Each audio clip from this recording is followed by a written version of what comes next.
Selamat tengah hari, salam sejahtera.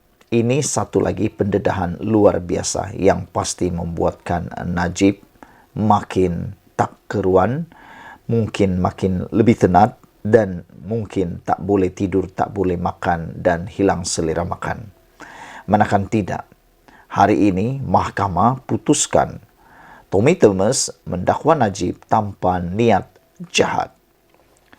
Mahkamah Tinggi Kuala Lumpur hari ini memutuskan bahawa bekas Peguam Negara Tommy Thomas tidak sewenang-wenangnya mendakwa Najib Razak dengan niat jahat, tetapi hanya selepas menerima kertas siasatan yang lengkap daripada agensi penyiasat. Hakim Ahmad Bache berkata, hanya setelah mengkaji dan berpuas hati dengan bukti yang dikumpul, Tommy Thomas mengeluarkan persetujuan untuk mendakwa bekas Perdana Menteri itu terhadap 35 pertuduhan dalam 4 kes. Kes itu berkaitan 1MDB, International Petroleum Investment Company IPIC, salah guna kuasa di bawah Akta Suruhanjaya Pencegahan Rasuah SPRM 2009 dan pengubahan wang haram di bawah Pencegahan Pengubahan Wang Haram, Akta Pencegahan Pengubahan Haram, Wang Haram, Pencegahan Pembiayaan Keganasan hasil daripada aktiviti haram 2001. Dia berkata, isu menyasarkan bekas Perdana Menteri atau sasaran niat jahat tidak timbul kerana menjadi tugas Tommy Thomas sebagai pendakwa raya untuk mendakwa Najib. Hakim berkata dalam kes ini semasa saman difailkan pada tahun 2021, pendakwaan terhadap 35 pertuduhan dalam 4 kes itu masih diteruskan atau belum selesai dan Thomas telah meletakkan jawatan pada 28 Februari tahun 2020. Oleh itu, Tommy Thomas tidak akan terlibat dalam menjalankan prosiding 35 pertuduhan dalam 4 kes itu dan belum ada penentuan muktamad bagi 4 kes itu, katanya dalam penghakiman setebal 37 muka surat bertarik 28 Februari dalam saman yang difailkan Najib terhadap Tommy Thomas.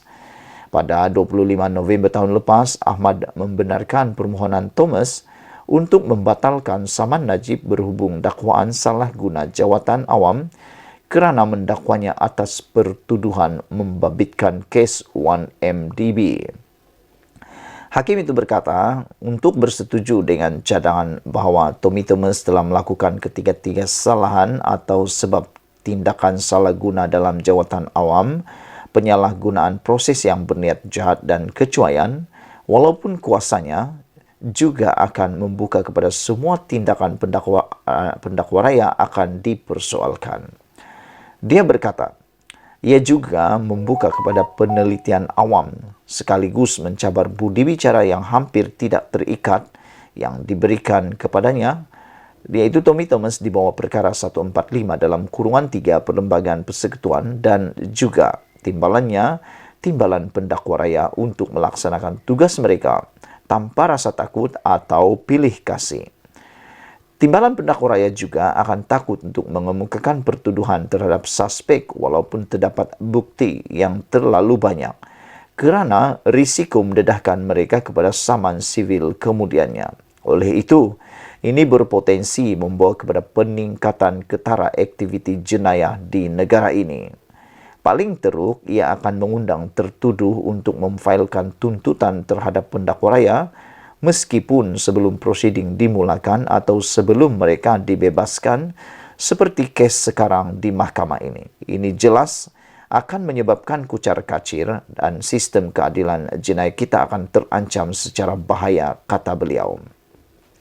Hakim berkata pendakwa raya dan timbalan pendakwa raya kemudiannya perlu hadir ke mahkamah dalam perbicaraan penuh untuk memberi keterangan dan menjelaskan bagi setiap kes, membuang masa rasminya dan dana awam serta menjejaskan dengan serius integriti institusi peguam negara atau pendakwa raya. Ahmad berkata ini bertentangan dengan dasar awam dan bercanggah sepenuhnya dengan undang-undang prosedur yang ditetapkan dan kanun tata cara jenayah.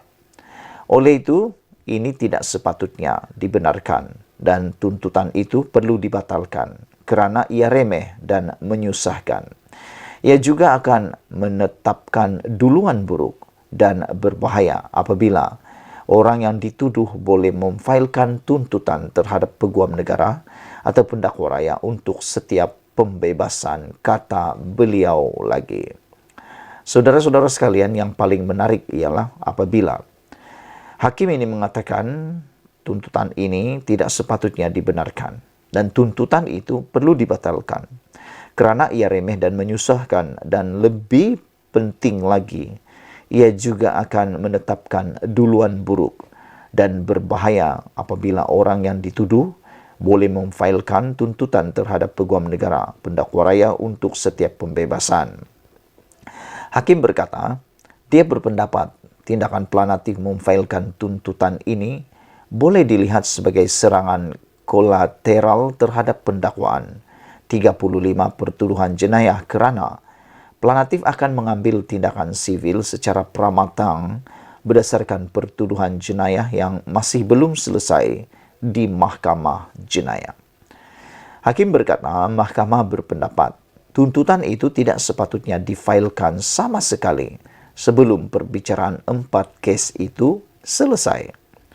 Ia juga telah menimbulkan kekeliruan dan pelanggaran bidang kuasa antara bidang kuasa mahkamah sivil dan jenayah, dan ini tidak sepatutnya dibenarkan sama sekali, kata beliau lagi.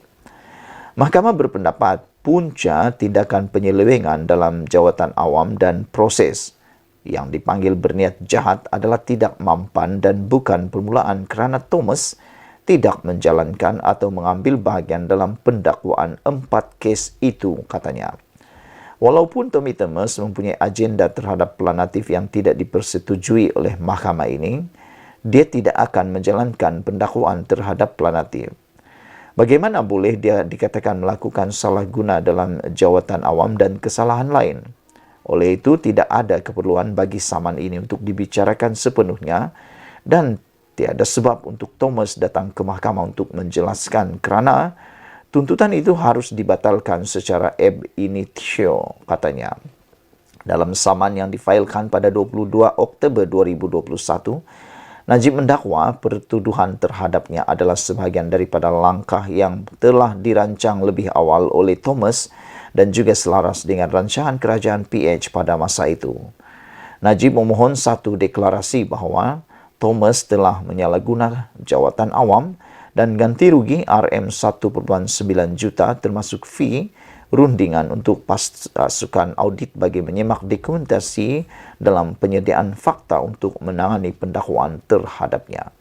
Sekian dulu untuk isu kali ini. Itulah dia, Najib sah kalah di mahkamah kali ini.